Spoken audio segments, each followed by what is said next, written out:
Voilà, comme chaque année, l'association Maroc Entrepreneur a respecté ses engagements en offrant à son public, aux personnes curieuses des choses de l'entrepreneuriat, un événement majeur. Et cet événement majeur s'est produit aujourd'hui et ce fut un plaisir immense de voir des porteurs de projets qu'on a accompagnés durant 8 mois arriver à terme après la rédaction de leur business plan, après l'investissement dont ils ont fait preuve et l'implication de nos coachs, de tous les membres actifs. Ce fut un moment privilégié, je me répète, mais c'était rare aussi parce qu'on a eu 6 projets qu'on a accompagnés durant toute l'année et 4 sont arrivés à terme. 4 sont arrivés à terme, 4 projets très ambitieux.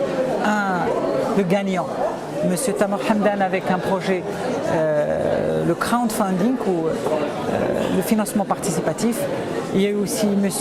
Younes Diouri avec son projet qui était Amouche, des projets très ambitieux. Amouche a gagné le prix entrepreneur, espoir entrepreneur. Donc, dans l'ensemble, on est très satisfait. Et en plus de tout ça, on a eu l'occasion d'avoir des invités d'une valeur inestimable et rare. Leur intervention, la qualité de leur intervention, la passion dont ils ont fait preuve durant ces interventions. Et là, je parle de M. Ben Moussa, son Excellence, M. l'ambassadeur Chakib Ben Moussa, et M. Jean-Louis Guigou, qui est délégué général de l'Institut de prospective économique du monde méditerranéen, l'IPMED. Et le sujet dont il s'agissait c'était la colocalisation. Cette colocalisation tant vantée par les médias. Cette colocalisation tant vantée par les médias. Cette manière de voir l'entrepreneuriat d'une façon différente. Cette manière de voir les échanges économiques entre la zone nord et la zone sud d'une manière très différente. En d'autres termes, d'une manière équitable. La deuxième table a été beaucoup plus terrain.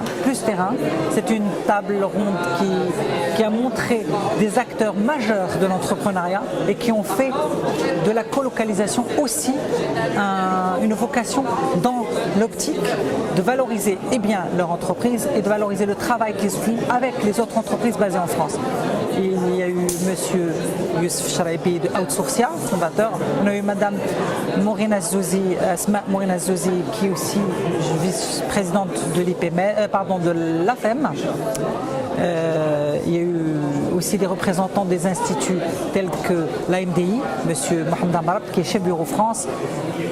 Un panel d'intervenants qui a donné à notre journée de la création d'entreprise un goût de réussite, mais un goût de satisfaction. Ils nous ont donné des éclairages par rapport à ce sujet qui est la colocalisation. Ils nous ont donné une vision terrain, une vision généraliste, une vision très axée sur les échanges entre le Maroc et la France, mais aussi avec des perspectives vers les autres pays. Une année très éprouvante, je peux vous le dire. Ce fut une année vraiment... Mais je veux juste faire quelque chose qu'on n'a pas l'habitude de faire. Voulez-vous venir, s'il vous plaît, les membres actifs ici? Tous, autant que vous êtes.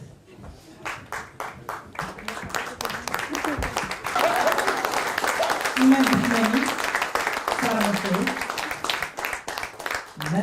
Manal Khalikan, Mehdi Bouchka, Yassine Khalil, Bouchra Khalil, Abdullah Al-Khashati, entre nous, Kautar Haji, Sophia Hori, explique-moi, je rate personne. Non, viens ça.